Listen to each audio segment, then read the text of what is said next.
अभिनेत्री शिफाली जरियावाला का निधन हो गया है। उनके निधन के बाद कई बातें सामने आ रही हैं।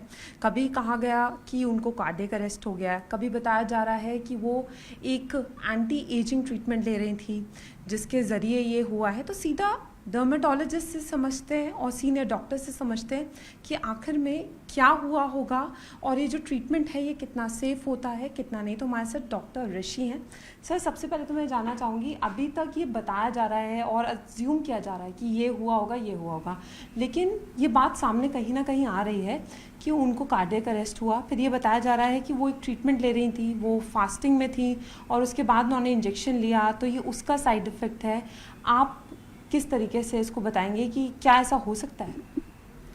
एक्चुअली हमारे पूरे मार्केट में ये सोशल मीडिया करके बहुत सारे बेकार के ट्रीटमेंट्स को बहुत ज़्यादा ग्रो किया जा रहा है थ्रू इन्फ्लुएंसर्स। हर दवाई लेने से पहले किसी का बेसलाइन चेकअप होना चाहिए, liver, kidney, heart, lungs, brain, कोई भी वाइटल ऑर्गन का। ये नहीं किया जा रहा। लोग अपने आप ही डॉक्टर बन गए हैं और व्हाट्सएप यूनिवर्सिटी से पढ़ाई करके और खूब सारे मर्दबान भर भर के दवाई लेते हैं फॉर एंटी एजिंग। एंड जब साइंटिफिक डेटा इसका ढूंढने जाओ तो आपको कुछ भी नहीं मिलता। बहुत ज़्यादा डेंजरस एक ट्रेंड शुरू हुआ है गोरा होने के लिए पूरी बॉडी के लिए कि इंट्रावीनस आईवी ग्लूटाथियोन। बड़ा क्लियरली लिखा हुआ है फिलीपींस के FDA means food and drug administration ने कि उन्होंने बैन किया था इसको। कारण ये था कि उन्होंने बोला लिवर टॉक्सिसिटी, किडनी टॉक्सिसिटी, एक ड्रग रिएक्शन जिससे मौत हो सकती है, स्टीवन जॉनसन सिंड्रोम।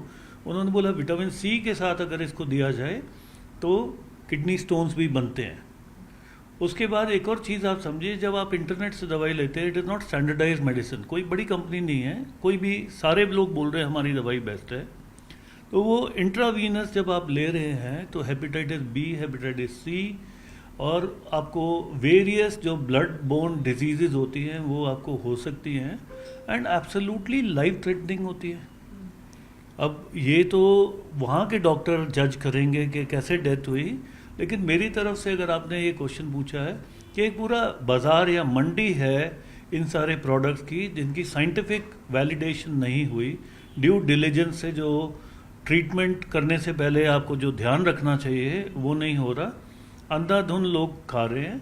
कई बार बड़ी यंग लड़कियां हैं या लड़के हैं जिनको एंटी एजिंग की ज़रूरत नहीं है, वो भी अपना आराम से इसको खा रहे हैं। तो जैसे आपने बताया कि बहुत कॉमन हो गया है, लोग बोटॉक्स, फिलर्स बहुत कुछ कराते हैं, क्या सच में इसका असर दिल पर पड़ता है? नहीं, बोटॉक्स का ऐसे नहीं पड़ता अगर प्रॉपर डॉक्टर हो। बोटुलिनम टॉक्सिन कहते हैं, बोटॉक्स तो कंपनी का नाम है।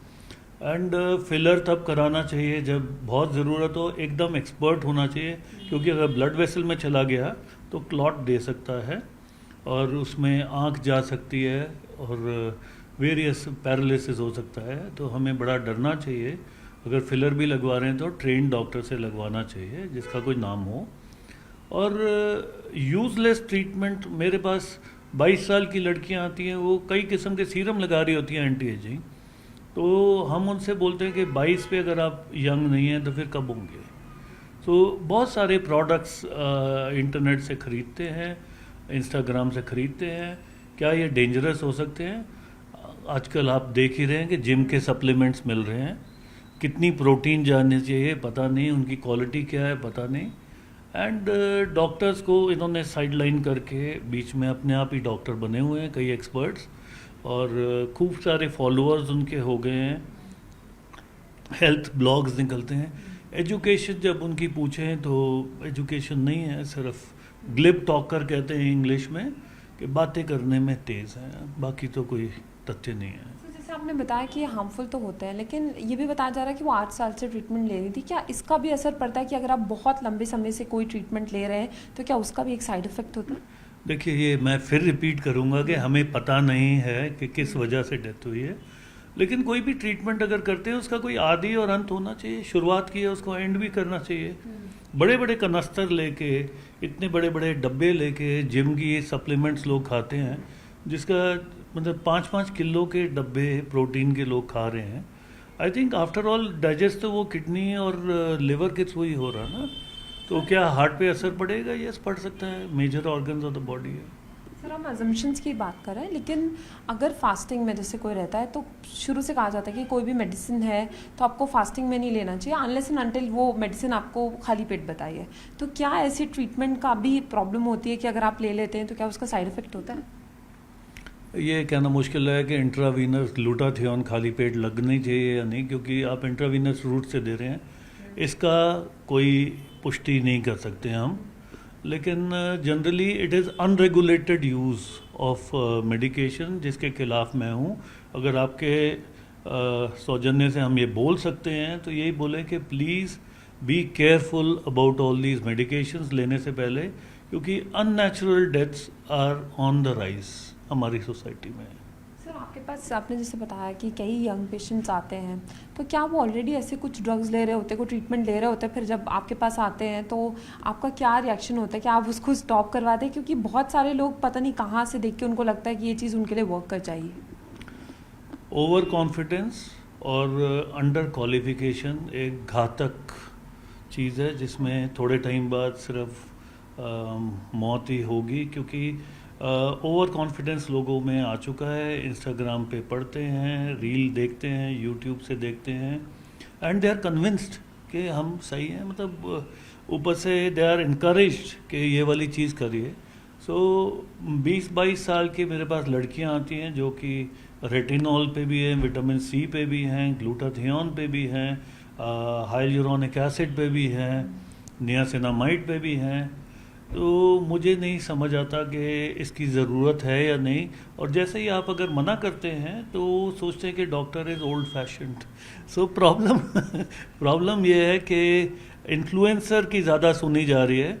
और कभी भी मैंने इन्फ्लुएंसर से पूछा है कि जी आपकी एजुकेशन लेवल क्या है, तो वहाँ पे टाई फेस है।